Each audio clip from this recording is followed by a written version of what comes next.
shalom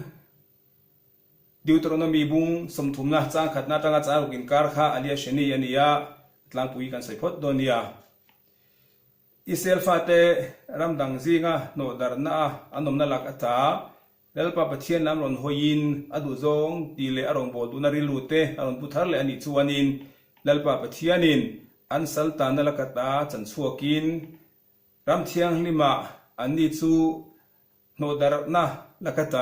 a hroi ki le tu thu kan huwa ram thiang lima chuanin pathianin ma som na vurin muingil na men lo pe in an pi le pu te aya tamzo an chunga ati saktu thu kan huwa khami kha atlang pui kan hu tenia rashi fiana kan endonia sang thumna chu te hin je kan huwa lalpa in pathian in sal ni na ati bowanga akhong ngai ang chuwa lalpa in pathian in nam tin jing a ti da na chu ta a hruai khom le ang cheu ti in lalpa pathian in isel fa te a hruai khom le tu thu soina nia I have writing in kan enswan Veshav Hashem Elokecha et shvutecha shoi kho mang ti trong kam kha eng trong kam nge manani Veshav Hashem Elokecha Hebrai trong pa nga ya pathianin isel fate shoi khom le tu shoi ki le turin asoyani chuanin Veheshiv Hashem Elokecha ti tuania Veheshiv pathianin throi kirle maselai huna chuanin veshav enge adang lamna heshiv di chuan pathianin isel fate a hroi kirle na soina nianga mase kheta chuan shav hroi kirle na tongkama khanin heshiv manglowin shav Hashem Elokecha mani soina isel fate hruai kir ani le na khanin amma khain soitela amma kha hruai kir tu te zinga mi angin a hruai kir tu ni lowin a hruai kir te zinga telve amma ngei po kha saltan na le kha no dar na lakata hruai kir tur angin en soini chu veshav Hashem Elokecha enge omzia engwai amma kha saltan na lakata hruai khom tu ni lowa hruai khom te zinga telve angin in soi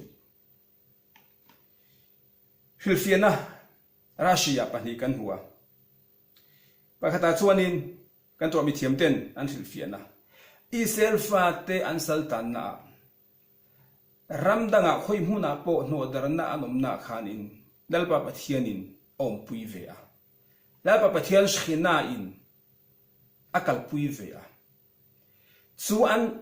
omnarama no dar an omnaram khoi huna po hruai kiran ni le huna khanin an ma nim chau ni roin dalpa pathian ngei po kha an zinga lo tel vele dona ram thiang lima hruai kirin omdon enge omzia kan ti chuanin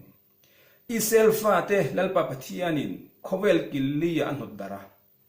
ma sengin an ma ni chau ni lo mal takin anom lo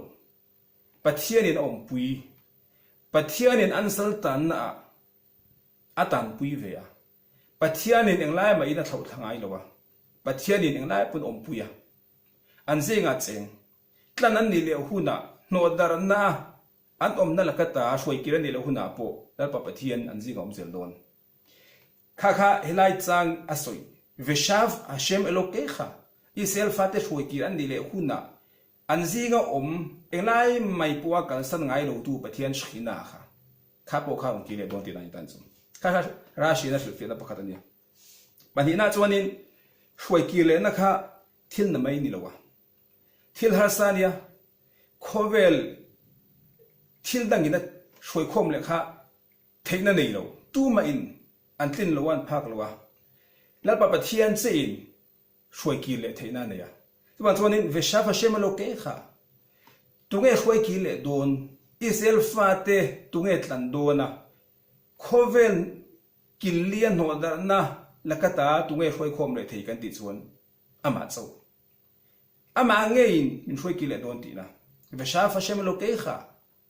midang tu ma ni lawin palai mang lawin midang mang lawin ama ngein isel fa te min tanin min shuai khom le don ti kha hela tang ko a te kan jing ta chu tin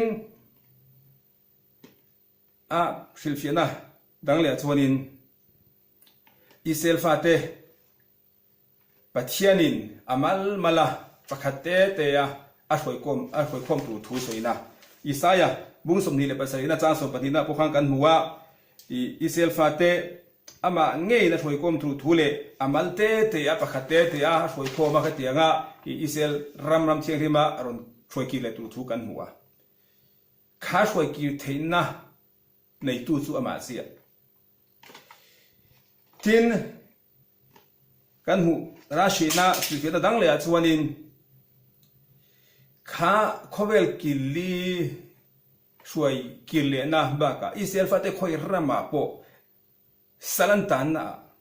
a shuai khom le tu a shuai kile tu atlan le tu khatu nge kan chun ama chau khala pa thian chau khani zaremia bung somli le preda chang somli pasari na po hun tun nunga chuang mu afata kalam letang kalam letang ka shuai ki ranga ti kha ve hishavti tong ka mamanglo ka shuai ki rangan mani kha ka shuai ki rang ti lowin ai vitin a he brai tong in ve shavti ama miang thoin ki ma ngei shuai ki kan yang ti na ni chu ego mi je kan ti chuanin saltan na fasha takin mal takin mani lekin kanom lo lalpa pathianin min pui lalpa pathian in cancel ta na khoi muna po min thau thangai lowa lalpa pathianin elai me po in min chen chila kan jinga um ti nan chu khami kha helai tanga I kan mu khania I selfa te pathian in elai mai po in min chen